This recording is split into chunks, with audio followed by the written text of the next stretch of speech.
bafitol bafami kokota masolo banana koma superstar bapela control yango bazalo kolanda ko ezanga batop quel boom sali bana mai eza artiste na bino Fils Love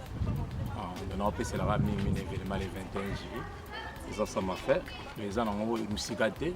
donc aujourd'hui à W3 je continue tout qui bota basi mettre au coucher moi liboso donc bana mai tout kutana quand ndenge zalaka boyo ka pe wanga melope quoi on est big belé bazolinga bayoka et ça bien vraiment boya bomona quand ndenge zalaka barumba bien ponga na mutarumba bina bine belé nga vena mato rumba yoga yoka na singa na bana mai tout soutien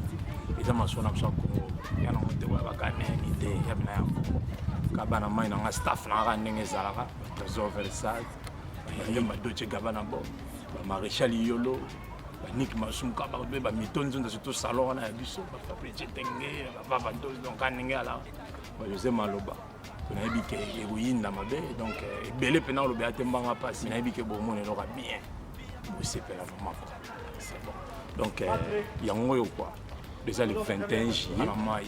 quand ndenge zalaka donc ba chera bien taille ba ya pena bien balataka tout le monde na mukolo wana ba suivre vraiment Fils Love artiste